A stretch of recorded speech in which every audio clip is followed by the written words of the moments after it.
कहानी के शुरू में हम एक बच्ची को देखते हैं जिसका नाम मैडलिन था, जो बैठी अपनी मॉम से पूछ रही थी कि मॉम डैड कब आएंगे और क्या काम करते हैं। जिस पर मैडलिन की मॉम बताती हैं कि वो लोगों की जान लेने वाले डॉक्टर हैं और वो वापस कभी नहीं आएंगे। फिर मैडलिन अपनी मॉम की दवाइयाँ लेने ऊपर चली जाती है। तभी उनके घर में एक आदमी आता है जिसने मास्क पहना हुआ था। वो मैडलिन की मॉम से पूछता है कि तुम्हारे हस्बैंड कहाँ पर हैं? उसकी मॉम जवाब देती है वो यहाँ पर नहीं है और शायद कभी नहीं आएंगे, पर तुम कौन हो और तुम्हें क्या काम था? वो आदमी बताता है कि तुम्हारे हस्बैंड ने मेरी पूरी फैमिली को मार दिया, और ये कहकर मैडलिन की मॉम को मार देता है। ऊपर मैडलिन भी गोलियों की आवाज सुन रही थी। वो आदमी अब मैडलिन को भी घर में ढूंढ रहा था। जब वो उसके कमरे में पहुंचता है तो उसको भी मारने की कोशिश करता है, पर मैडलिन उस पर ही अपनी गन से गोलियां चला देती है और उस मास्क वाले आदमी को मार देती है। फिर उसकी लाश को ठिकाने लगाने बाहर लेकर जाती है। तभी वो मास्क वाला आदमी जिंदा हो जाता है। मैडलिन जब देखती है कि वो जिंदा है तो डरकर भागने लगती है। तभी मैडलिन भागते हुए पानी के अंदर गिर जाती है क्योंकि वहाँ पर बर्फ की तह बहुत पतली थी। वो मास्क वाला आदमी जब ऐसे देखता है तो काफी परेशान हो जाता है और मैडलिन को ऐसे देखकर उसे अपनी फैमिली की याद आ रही थी कि वो कैसे तड़प तड़प कर मर गए थे। इसलिए वो वहाँ पर बर्फ की तह पर गोलियां चलाकर उसे तोड़ देता है ताकि मैडलिन खुद आसानी से वहाँ से निकल सके, और फिर वहाँ से मैडलिन को बिना कुछ कहे चला जाता है।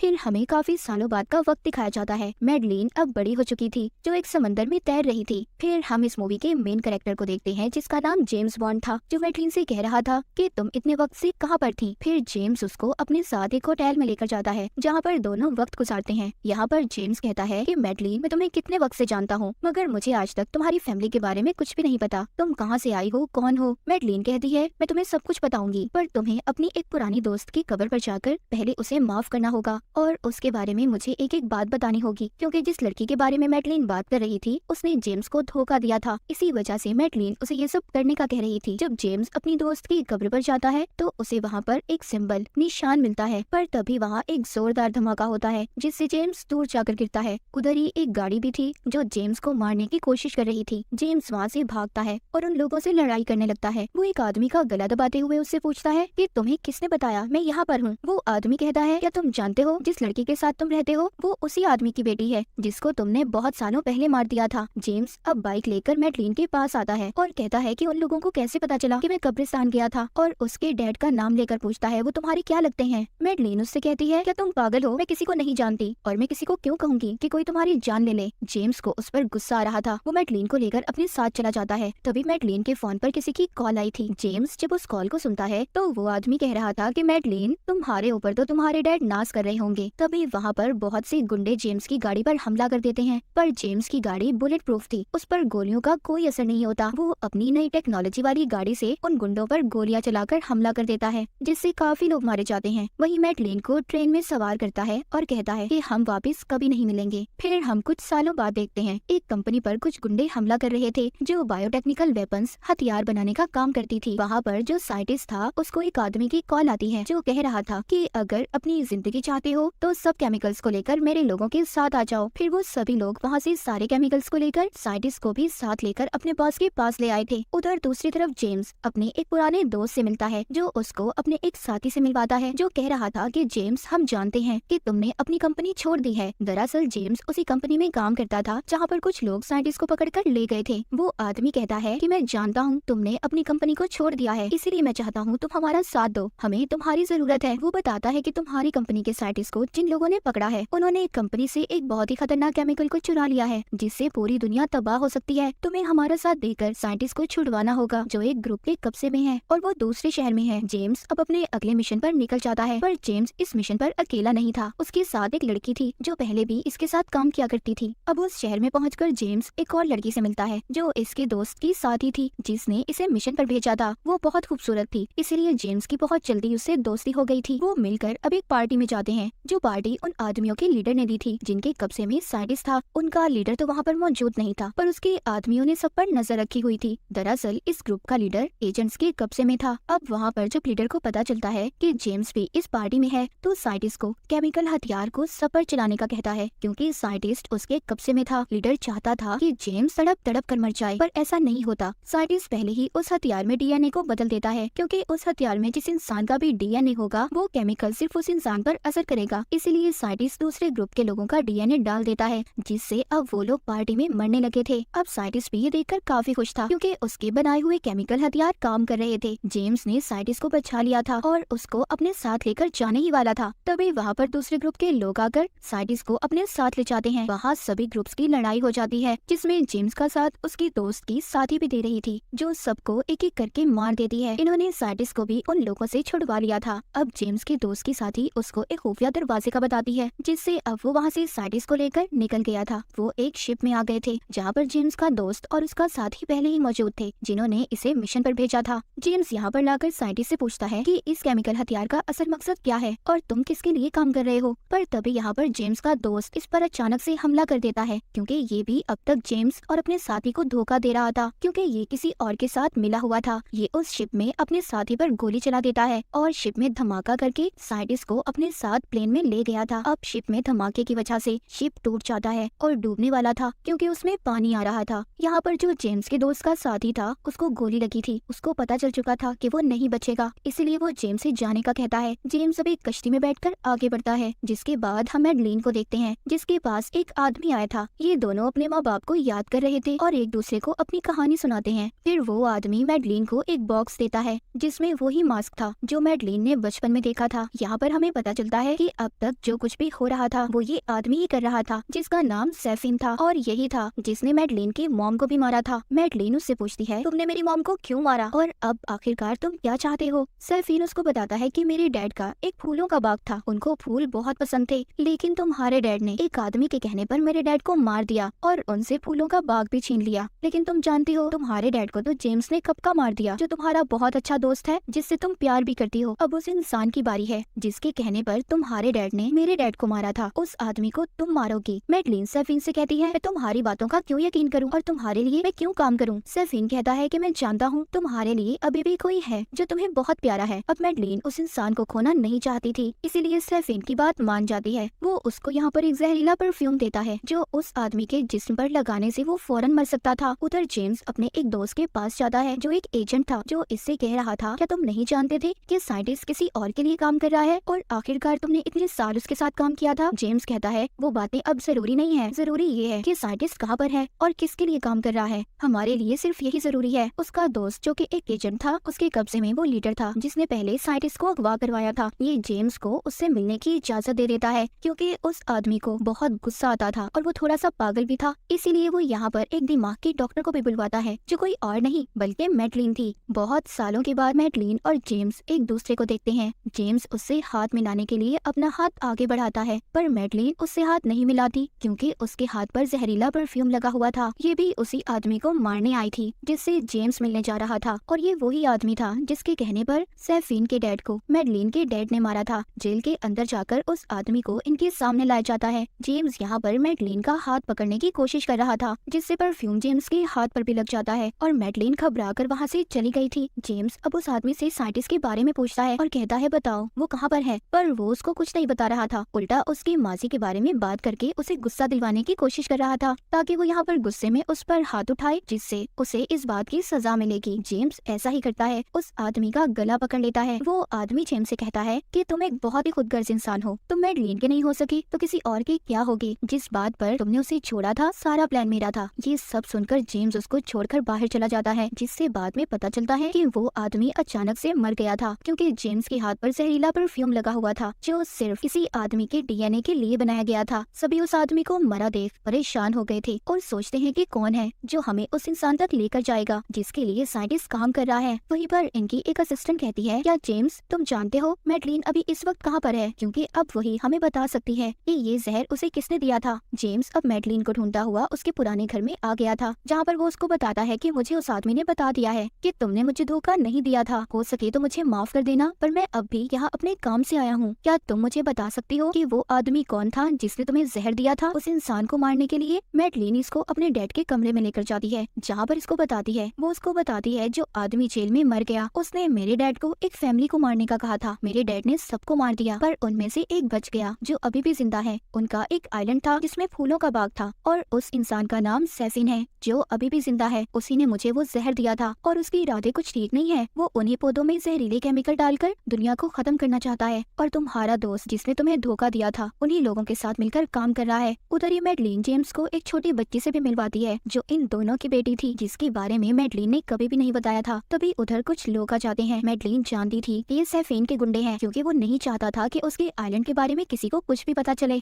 जेम्स अपनी बेटी और मैडलिन को लेकर वहाँ से भागता है, पर वो लोग इन पर हमला कर रहे थे। अब जेम्स जंगल की तरफ आ गया था। मैडलिन और अपनी बेटी को एक झोपड़ी में बिठाकर खुद उन लोगों से लड़ने चला जाता है। ये एक के बाद एक उन लोगों को मार रहा था। तभी इस लड़ाई का फायदा उठाकर सैफीन वहाँ से मैडलिन और उसकी बेटी को अपने हेलीकॉप्टर में बिठाकर ले जाता है। ये मैडलिन को अपना एक बाग दिखाता है जिससे दुनिया की आबादी को रोकने वाला था। वो अपनी फैमिली का बदला मैडलिन से ले रहा था। उसकी बेटी को उससे अलग कर देता है। यहाँ पर आइलैंड पर जेम्स और उसकी एक साथी भी पहुँच गए थे जिनके साथ GPS लगा हुआ था। वहाँ पर आते ही जेम्स और उसकी साथी साइंटिस्ट को बंदी बना लेते हैं। पर यहाँ पर एक स्पीकर के जरिए सैफीन उससे बात करता है। जेम्स, कितनी अजीब बात है ना, मेरे पास तुम्हारी 2 अमानतें हैं, क्यों ना हम बैठकर बात कर लें। अब जेम्स अपनी साथी के हवाले साइंटिस्ट को करता है और खुद सैफीन से बात करने जाता है। सैफीन के पास जेम्स की बेटी थी। वो उससे कहता है, देखो मैं खून खराबा नहीं चाहता और तुम आराम से मेरे आदमी को मेरे हवाले कर दो। अपनी फैमिली को लेकर चुपचाप यहाँ से चले जाओ। और हाँ, अगर तुमने मेरे जहरीले पौधों को खराब करने की कोशिश की तो अच्छा नहीं होगा। मैं तुम्हें ऐसी मौत मारूंगा कि तुम सोच भी नहीं सकते। ये सुनकर जेम्स को बहुत गुस्सा आ गया था। वो सैफीन पर हमला कर देता है, पर वो एक अंडरग्राउंड रास्ते से गायब हो गया था। अब खैर जेम्स किसी तरह मैडलिन और अपनी बेटी को ढूंढ लेता है। उधर साइंटिस्ट को भी जेम्स के साथ ही केमिकल वाले पानी में गिराकर मार देती है। उधर जेम्स को उसका एजेंट दोस्त बताता है कुछ हेलीकॉप्टर उस आइलैंड की तरफ आ रहे हैं उन जहरीले पौधों को लेने। तुम्हें जल्दी उन्हें खत्म करना होगा। जेम्स मैडलिन और अपनी बेटी को अपनी साथी के हवाले करता है जो उन्हें यहाँ से ले जाती है और उस आइलैंड पर मिसाइल से हमला करवाने का कहता है ताकि उस आइलैंड को तबाह कर सके। लेकिन जब सैफीन को ये बात पता चलती है तो वो बड़े बड़े डोम से उन्हें सील्ड बंद कर देता है ताकि मिसाइल्स अंदर ना आ सकें। पर जेम्स उन्हें हटा देता है। अब यहाँ पर सैफीन और जेम्स की लड़ाई हो जाती है जिसमें सैफीन तो मारा गया था, पर मरते मरते वो एक जहरीली दवा जेम्स के जिस्म पर लगा देता है जो ऐसा जहर था कि जेम्स जिसको भी हाथ लगाएगा उस इंसान की मौत हो जाएगी। जेम्स का दोस्त उसको बताता है कि इस जहर का कोई एंटीडोट, कोई तोड़ नहीं है। अब वो वक्त आ गया था। जेम्स मरने ही वाला था। मरने से पहले वो मैडलिन से बात करता है और उसे बताता है कि वो उससे बहुत प्यार करता था। जिसके बाद आसमान की तरफ अपना चेहरा करके खड़ा हो जाता है। वो मिसाइल्स के आते ही उन जहरीले पौधों के साथ मारा गया था। ये देखकर सब बहुत दुखी हो गए थे। मैडलिन भी बहुत रो रही थी। जेम्स ने सबको बचाने की खातिर अपनी जान दे दी थी और जेम्स की इसी बहादुरी के साथ ये मूवी यहीं पर खत्म हो जाती है।